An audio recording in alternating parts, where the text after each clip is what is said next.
everyone. I'm Carey Pena, and this is Front Doors TV. I want to welcome into the studio today Suzanne Wilson, who is the CEO of Phoenix Symphony, and Tito Muñoz, fresh from New York, the music director of the Phoenix Symphony. Thank you both so much for being here. Thanks for having us. I want to jump right into the heart of your story because there is a tough storyline that you have had to navigate at the Phoenix Symphony.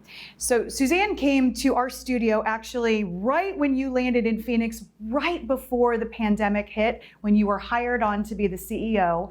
And you actually shot your welcome video here as we were setting up our studios. I did. At that time, though, you had no idea what you were walking into, and there was some tough stuff going on that you had to navigate. There was. I mean, first, thank you for having us, and it's so great to be here with Tito.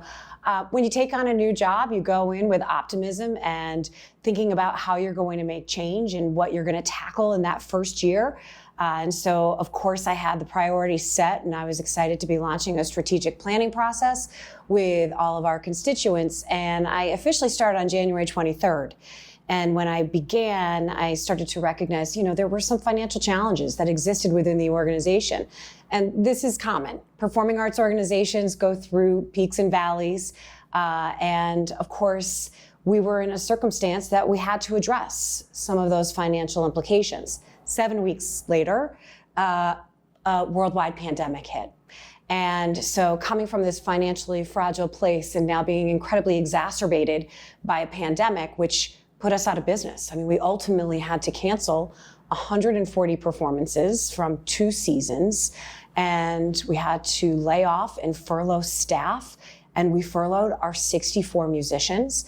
And so immediately we really were faced with incredibly difficult decisions to survive and to determine how we were going to ensure that the Phoenix Symphony was going to be here for our next 75 years. You are in charge of sort of managing the musicians. So what was that like? Well, it's as Suzanne said, we were hit with a situation where large groups could not gather, and that's literally what we do as an orchestra. An orchestra is a large group of musicians, compounded by wind and brass players that are breathing very heavily out into the room. And so, a no-no during a pandemic of a respiratory illness, a virus, and so.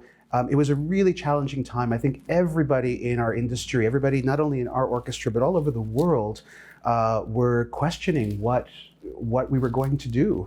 And I always joke that, during a pandemic, you really see how conductors are not quite the most useful people in the world right now because, we don't have orchestras to conduct.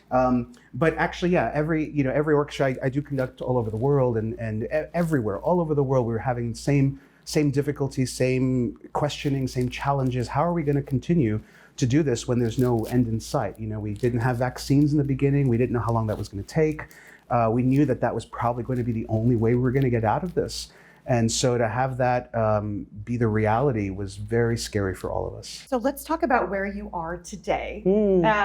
Thanks to the Shuttered venue funding. So Yes. Tell us what that is. Sure. And what that means for your organization. Sure. Well, again, stimulus funding throughout this has been instrumental. We received PPP1 and PPP2, and those were funds that enabled us to bring our musicians back twice during the last 18 months for 8-week periods of time. And they could go out and they could continue working with our community. One thing that a lot of people don't know about the Symphony is we do exceptional work on stage at Symphony Hall and performing. But we also have this remarkable program where we're out in the community working with public schools and Alzheimer's centers, homeless shelters, and hospitals. And so I think as we were looking towards the future, that was always still at the center of who we want to be. Shuttered Venues was another, it's called the Shuttered Venue Operators Grant, and it's through the SBA. And it was approved in December, and it took a little time for the federal government and the SBA to implement the program. But we received funding from that source that literally is helping us to launch the season. I would also be remiss though if I didn't say there are a lot of individuals, there are a lot of foundations and corporations who have also contributed. And so that collectively is what is bringing us to a place where we are going to be launching our 75th anniversary season. Well, that's the big announcement. That's the big You're one. able to say that you are launching your season as of the time we're recording right now. I guess we can't give all the details, but what are we allowed to say? We're going to have Tchaikovsky, we're going to have Beethoven, we're going to have all the wonderful soloists that we bring in. We're going to feature our musicians as soloists as well. We're going to have singers, we're going to have our symphony chorus, we're going to have the holiday pops, we're going to have all of the things that everybody is always excited The about. symphony is back. We're back. Yes, we are.